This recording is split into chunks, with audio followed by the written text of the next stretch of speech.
ప్రతిదీ కూడా ఒళ్ళు గగురుపడి చేస్తా ఉంది. రక్తం మరిగిపోద్ది యువతకి. ఎందుకంటే ఆ యుద్ధం ఎక్కడం కానీ, ఆ యుద్ధం చేసేటువంటి ఆయన ఫైట్లు కానీ, ముఖ్యంగా ఆ పులితో పోరాడే పులిని వేటాడేటువంటి బెబ్బులుగా ఈ రోజు ఈ సినిమాలో పవన్ కళ్యాణ్ గారు మా నాయకుడు కనబడతా ఉన్నాడు. ప్రేక్షకులకు మించి నటన ఈ సినిమాలో ఉందని ఈ సందర్భంగా తెలియజేస్తాను. రికార్డు కూడా చాలా బాగుంది. ఏం చేసినా పవన్ కళ్యాణ్ గారే ఒక ప్రేమ సన్నివేశం పండించాలన్నా, ఒక హాస్యాన్ని పండించాలన్నా, ఒక యుద్ధ వీరుని తలపించాలన్నా అది మెగా ఫ్యామిలీగా చెందుతుంది. అది చిరంజీవి గారు కానీ, రామ్ చరణ్ గారు కానీ, పవన్ కళ్యాణ్ గారు కానీ ఈ సందర్భంగా చాలా ఆనందం.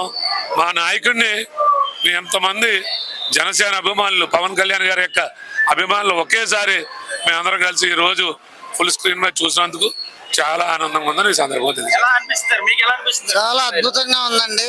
అసలు ఆ సీన్ చూస్తుంటే అప్పుడే అయిపోయిందా, ఎందుకు ఇంకా కాసేపు ఉంటే బాగున్నాం. నుంచొని చూస్తుంటే ఒళ్ళు గొగురుపాటు చెందేసి నుంచోలేకపోయాం. ఆయన గుర్రం ఎక్కే సన్నివేశం అవనివ్వండి, ఆ బాణం పట్టుకునే విధం అవనివ్వండి, ఆ గూస్ బంప్స్ వచ్చేసి ఆయన బాణం పట్టుకొని జంప్ చేసిన విధం ఇప్పుడు వచ్చి ఏ కథానాయకుడు చేయలేదు. ఇది కేవలం పవన్ కళ్యాణ్ ఒక్కడికే చెందిందా ఆ సన్నివేశం చేసే సన్నివేశం అది పవన్ కళ్యాణ్ తప్ప నభూతో నా భవిష్యత్ ఇంకెవ్వరూ చేయలేరండి. ఈ సినిమా ఎన్నో విజయాలను సాధించి ఇది మొత్తం ప్రపంచం అంతా బ్లాక్ బస్టర్ 100% ప్రపంచ రికార్డ్. ఇది గిన్నిస్ బుక్ లో ఎక్కబోతున్న సినిమా. పవన్ కళ్యాణ్ గారు ముఖ్యమంత్రి అయిన తర్వాత మొట్టమొదటిసారిగా తీసిన సినిమా ఇది గిన్నిస్ రికార్డ్ చేయబోతుందని ఇది మన యువతకి అంతా ఒక సందేశం. ముఖ్యంగా పవన్ కళ్యాణ్ గారి యొక్క అభిమానులు